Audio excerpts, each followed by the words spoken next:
हाय बच्चों, welcome to my YouTube channel. बच्चों, आज मैं आपके सामने एक नए टॉपिक के साथ उपस्थित हुआ हूँ और आज का टॉपिक जो है स्टैटिस्टिक्स है। क्लास 10 में स्टैटिस्टिक्स से जो है जैक बोर्ड में एक क्वेश्चन आता है फुल मार्क्स का, 6 मार्क्स का एक क्वेश्चन आता है, ठीक है। और एक या दो क्वेश्चन जो है आपका 2 मार्क्स का आता है, 1 मार्क्स का ऑब्जेक्टिव टाइप का। तो एक मेजर पोर्शन माना जाता है क्लास 10 के लिए स्टैटिस्टिक्स, और यहाँ पे फार्मूला बेस्ड क्वेश्चन है। आपके लिए बहुत ही आसान सा टॉपिक है, फार्मूला आपको पता होना चाहिए और थोड़ा कैलकुलेशन जो है इसका डिफिकल्ट होता है, सावधानीपूर्वक इसका कैलकुलेशन करना पड़ता है। और जो खास करके क्लास 10 में जो हम लोग पढ़ेंगे वो माध्यक और बहुलक,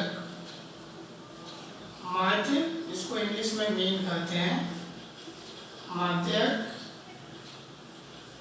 मीडियन कहते हैं और बहुलक मोड। मीन, मीडियन और मोड, इस तीन चीज़ों से संबंधित हम लोग पढ़ने वाले हैं। इसके पहले भी अब क्लास 9 में माध्यक और बहुलक पढ़ चुके होंगे। वहाँ पे जो माध्यक बहुलक निकालना पड़ता है वो अवर्गीकृत डाटा का माध्यक बहुलक हम लोग वहाँ निकालने के लिए सीखे थे। बेसिकली क्लास 10 में जो हम लोग बनाएंगे माध्यक बहुलक निकालेंगे, वो वर्गीकृत आंकड़ों का माध्यक बहुलक निकालेंगे सूत्र के माध्यम से, ठीक है। ये माध्यक बहुलक, ये तीनों जो है केंद्रीय प्रवृत्ति के मापक कहे जाते हैं। केंद्रीय प्रवृत्ति के मापक, सेंट्रल टेंडेंसी के मेजरमेंट में ये तीनों आता है, ठीक है। तो आज का जो मैं टॉपिक आपको बताने वाला हूँ वो माध्य से स्टार्ट करूँगा। और जो माध्य ज्ञात करने का क्लास 10 में 3 फार्मूला बताया गया है। एक जो है डायरेक्ट मेथड प्रत्यक्ष विधि से, दूसरा स्टेप डेविएशन मेथड पर विचलन विधि से ऐसे निकालेंगे, और तीसरा जो है एक और मेथड है। उस 3 मेथड में हम लोग जो है पहला मेथड जो है डायरेक्ट मेथड, वो डायरेक्ट मेथड के बारे में चर्चा करने वाला हूँ। डायरेक्ट मेथड, प्रत्यक्ष विधि।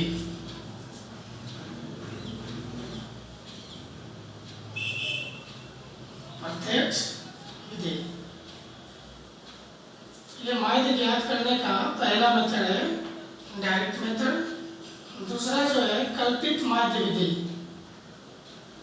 कल्पित assume mean method, assume mean method, कल्पित माध्य विधि। और तीसरा मेथड जो है वो step deviation method, step deviation method. ये 3 मेथड है जिसके थ्रू से हम लोग माध्य ज्ञात कर सकते हैं, ठीक है। Direct method, assume mean method और स्टेप डेविएशन मेथड। बच्चों, डायरेक्ट मेथड का प्रयोग हम लोग वहाँ पे करेंगे जहाँ पर डाटा आपको छोटा डाटा दिया हुआ रहेगा, इसको इजीली हम लोग गुना कर सकते हैं आसानी से। वहाँ पर हम लोग डायरेक्ट मेथड का प्रयोग करेंगे।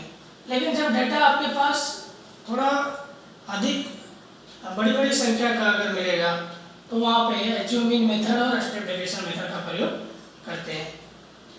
अगर आप चाहो तो जो भी सवाल क्लास 10 में दिया हुआ है आप डायरेक्ट मेथड से भी बना सकते हैं। परीक्षा में आपको ऐसा नहीं कहता है कि आप इसको कल्पित माध्य विधि से बनाइए या इसे आप पग विचलन विधि से बनाइए। स्टेप डेविएशन मेथड वो हिंदी में बोलते हैं पग विचलन विधि, विचलन विधि। आपका जिक्र नहीं रहता, आपको केवल माध्य निकालना होता है। तो उस समय हम लोग माध्य डायरेक्ट मेथड से भी निकाल सकते हैं। तो आज हम लोग डायरेक्ट मेथड सीखेंगे, डायरेक्ट मेथड से कैसे माध्य निकाला जाता है वर्गीकृत आंकड़ों का। ठीक है, तो सबसे पहले डायरेक्ट मेथड में माध्य निकालने का फॉर्मूला क्या है ये आप देख लीजिए। डायरेक्ट मेथड में माध्य निकालने का जो फॉर्मूला है, माध्य का जो सूत्र है वो है sigma FI/XI by sigma FI। बच्चों ये वर्ड जो है एक ग्रीक वर्ड से लेकर के, सिग्मा एक ग्रीक वर्ड है जिसका मीनिंग होता है समेशन, जोड़ना, सम करना। एक ग्रीक वर्ड से ये लिया गया है, सिंबल का मतलब है जोड़। तो आपके पास फ्रीक्वेंसीज दिया हुआ रहेगा, हम लोग उसका क्लास मार्क निकालेंगे, दोनों को मल्टीप्लाई करेंगे। यहाँ पे आई जो है डिनोट करेगा कि कितने नंबर ऑफ ऑब्जर्वेशन है उसमें। ठीक है, तो sigma FI/XI divided by sigma FI, इस सूत्र से हम लोग माध्य निकालने वाले हैं। और इस फॉर्मूला जिसको मैंने जो बताया ये डायरेक्ट मेथड कहा जाता है। Direct method, assume mean method में हम लोग क्या है कि मीन में कुछ जो है एज्यूम करते हैं, फिर उसका डेविएशन निकालते हैं कैलकुलेशन को थोड़ा आसान करने के लिए। लेकिन कोई भी सवाल का अगर आप माध्य निकालेंगे और एग्जैक्ट आंसर अगर चाहिए, ज़्यादा नियरेस्ट वैल्यू चाहिए, एक्यूरेट वैल्यू चाहिए, तो आपको डायरेक्ट मेथड ही देगा कोई भी सवाल का।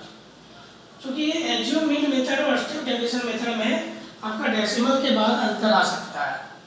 ठीक है, कुछ ना कुछ अंतर आ सकता है, लेकिन डायरेक्ट मेथड से अगर बनाएंगे तो लगभग एग्जैक्ट मान आपको मिलेगा। तो आज हम लोग एक्सरसाइज 12.1 का जो है क्वेश्चन का भी सॉल्यूशन देखेंगे और वो हम लोग इस डायरेक्ट मेथड से देखेंगे। बच्चों इसके लिए आप 9th क्लास में वर्ग चिन्ह निकालने के लिए सीखे होंगे। वर्ग चिन्ह क्लास मार्क,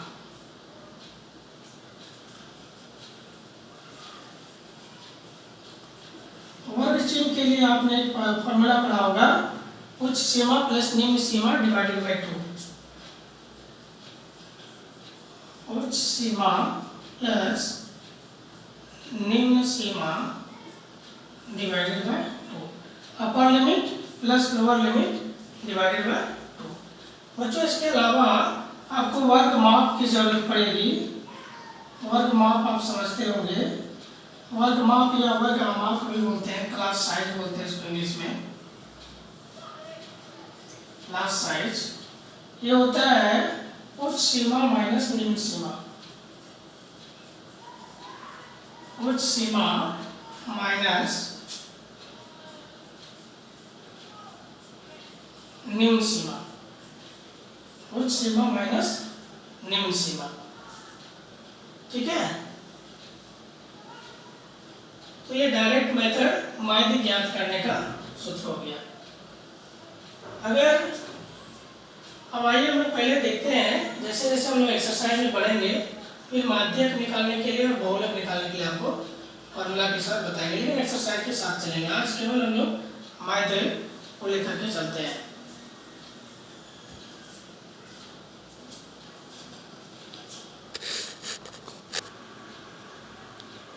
बच्चों पहला सवाल अगर देखें 14.1 का, तो आप देखिए विद्यार्थियों के एक समूह द्वारा अपने पर्यावरण संचेतना अभियान के अंतर्गत एक सर्वेक्षण किया गया, जिसमें उन्होंने एक मोहल्ले के 20 घरों में लगे हुए पौधों से संबंधित निम्नलिखित आंकड़े एकत्रित किए। प्रति घर माध्य पौधों की संख्या ज्ञात कीजिए। देखिए यहाँ पे एक डेटा दिख रहा है आपको, पौधों की संख्या, घरों की संख्या। कह रहा माध्य ज्ञात करने के लिए आपने किस विधि का प्रयोग किया और क्यों किया। आइए देखते हैं इसका सॉल्यूशन कैसे हम लोग करेंगे। अच्छा देखिए मैंने आपका क्वेश्चन ऑलरेडी लिख रखा है, आप बोर्ड पर देख रहे होंगे। पौधों की संख्या और घरों की संख्या सर्वे किया गया और ये डेटा जो है आया। कह रहा माध्य पौधों की संख्या क्या होगी और आप इसको बनाने के लिए किस विधि का प्रयोग करेंगे। अच्छा, यहाँ पे जो डाटा है बहुत छोटा छोटा अंक है, छोटा छोटा अंक है, तो हम लोग डायरेक्ट मेथड से इसको सॉल्व कर लेंगे। तो यहाँ पे चूँकि अंक सभी छोटे छोटे हैं, इसलिए इसमें डायरेक्ट मेथड का प्रयोग करेंगे। तो इसको बनाएंगे कैसे? ये जो है आपको वर्ग अंतराल दिया हुआ है, एक वर्गीकृत आंकड़ा है, वर्ग अंतराल के रूप में लिखा हुआ है कि ऐसे घरों की संख्या 1 है जिसके घर में कम से कम 2 पौधे हैं। 2 परिवार ऐसा है जिसके घर में 2 से 4 पौधों की संख्या है। एक परिवार है जिसके घर में 4 से 6 पौधों की संख्या है। इस तरह से एक डाटा दिया हुआ है। इसका माध्य निकालना है कि माध्य पौधों की संख्या क्या होगी। तो ये जो घरों की संख्या दिया हुआ है, ये आपका फ्रीक्वेंसी दिया हुआ है, Fi दिया हुआ है। अभी मैंने डायरेक्ट मेथड में फॉर्मूला बता रहा था, सिग्मा Fi xi बटा सिग्मा Fi। तो इसको जो है Fi आपको पता है, Fi का मतलब F1 से लेके 1 2 3 4 5 6 7 n का वैल्यू जो है i का मान 7 तक जाएगा। हम लोग जो है xi निकालेंगे और फिर Fi इंटू xi निकालेंगे। ठीक है, यहाँ पे ध्यान देना है, जब xi निकालेंगे तो सावधानी पूर्वक और फिर से गुना करेंगे तब। क्योंकि सांख्यिकी में क्या होता है ना कि हम लोग गुना करने में अगर हड़बड़ी कर दिए तो इतना सारा मेहनत बेकार हो जाता है और फिर लास्ट में हम लोग जो है पछताते हैं। तो बिल्कुल सावधानी पूर्वक निकालना है। एक्चुअली xi क्या है? xi वर्ग चिन्ह है। xi क्या है? वर्ग चिन्ह। वर्ग चिन्ह का फॉर्मूला भी हम लोगों ने देखा था, अपर limit plus lower limit divided by 2।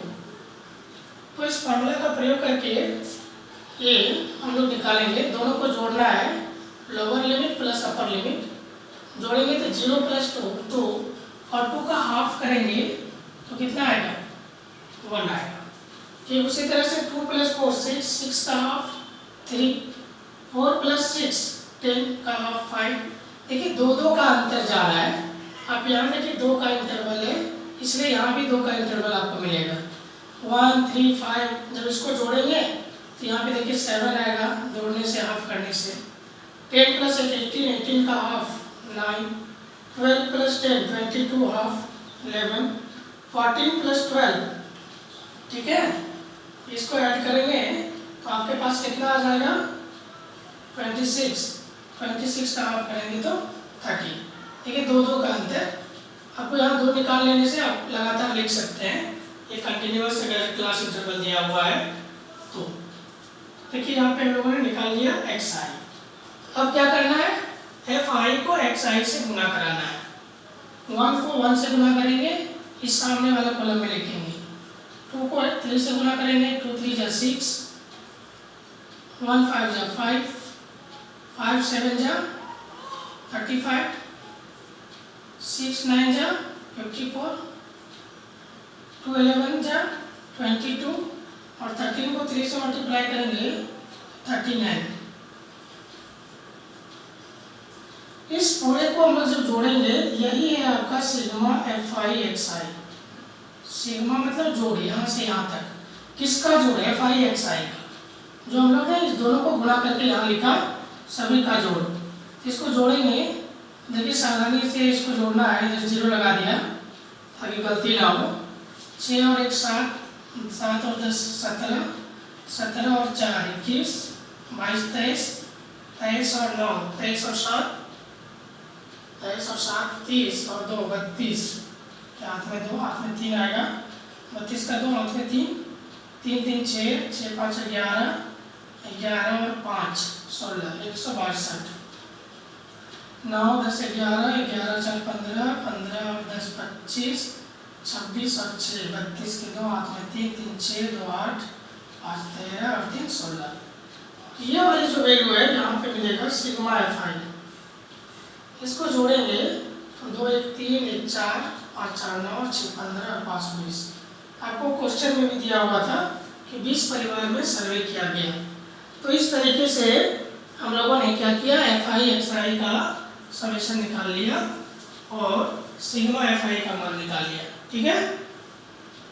अब हम लोग माध्य का फार्मूला लगाते हैं। डायरेक्ट मेथड में जो माध्य का formula sigma F I x I divided by sigma F I, इसकी वैल्यू आया 162 और डिवाइड करेंगे 20 से। ठीक है, इसको कैंसिल आउट करेंगे, 10 आएगा, ये हो जाएगा 81। सो 81/10 दैट्स मीन 8.1। सो औसत जो है माध्य को हम लोग औसत भी कर सकते हैं। ये माध्य जो निकलेगा वो 8.1 आपका आएगा। माध्य पदों की संख्या जो है वो 8.1 आएगा। ठीक है,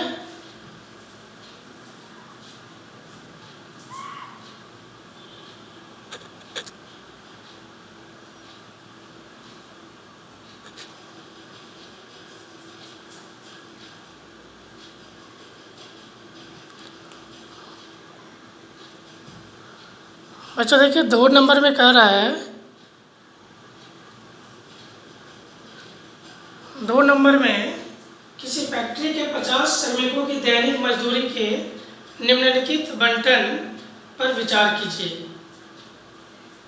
दैनिक मजदूरी रुपयों में दिया हुआ है, श्रमिकों की संख्या दिया हुआ है। कह रहा है कि उपयुक्त विधि का प्रयोग करते हुए इस फैक्ट्री के श्रमिकों की माध्य दैनिक मजदूरी ज्ञात कीजिए। यहाँ पे क्वेश्चन नंबर 2 देखिए, दैनिक मजदूरी दिया हुआ है 50 श्रमिकों का, 100 रुपया से 120 रुपये कमाने वाले श्रमिकों की संख्या 12 है, जिसकी मजदूरी 120 से 140 रुपये तक है, वो 14 है। इस तरह से कुल 50 श्रमिकों का एक डाटा दिया हुआ है दैनिक मजदूरी का। आपको कहा है उपयुक्त विधि का प्रयोग करते हुए इसका माध्य वेतन निकालिए, क्या आएगा, श्रमिकों का माध्य दैनिक मजदूरी क्या होगी। ठीक है, आइए इसको भी सॉल्व करते हैं हम लोग। ये आपका क्या है, एफ आई है, एक्स आई निकाल लेंगे। एक्स आई कैसे निकालते हैं, तो उच्च सीमा प्लस निम्न सीमा डिवाइडेड बाय 2, दोनों को जोड़िए 120 प्लस 100, इसको जोड़ने से हो जाएगा 220 और 220 का आधा हो जाएगा 110। ठीक है, 140 और 120 जोड़ेंगे तो 260 होगा, 260 का आधा 130। ठीक है, यहाँ देख लेते हैं कितना का अंतर है, 20 का अंतर है। यहाँ 20 के अंतर में आगे बढ़ेगा, 130 और 20 50 हो जाएगा, 170 हो जाएगा और 190। 2 1 380 को 2 से भागा लगाएंगे 190। ठीक है, अब इसको हमको क्या करना है, गुणा करा देना है, एफ आई एक्स आई।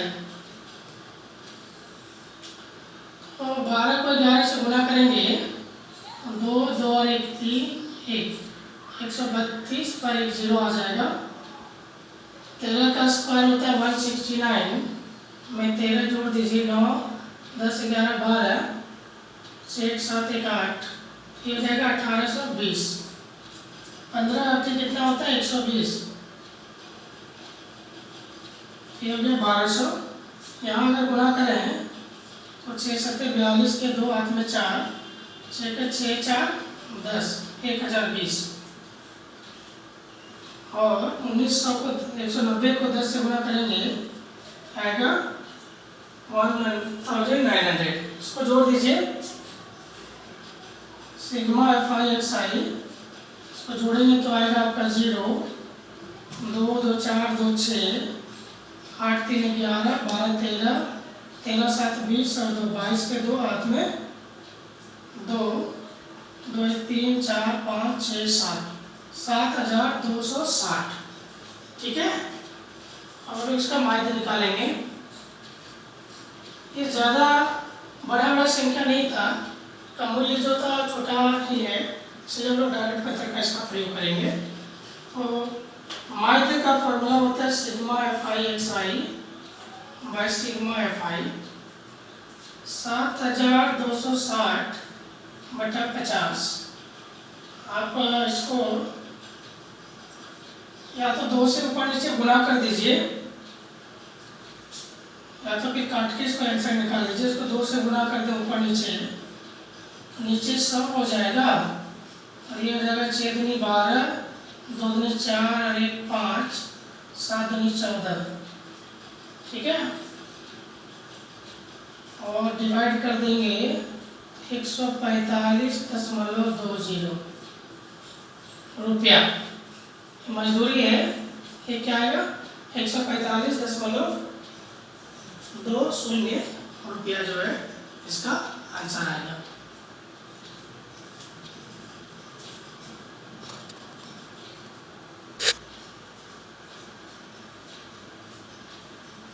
बच्चों आज का क्लास हम यही समाप्त करेंगे।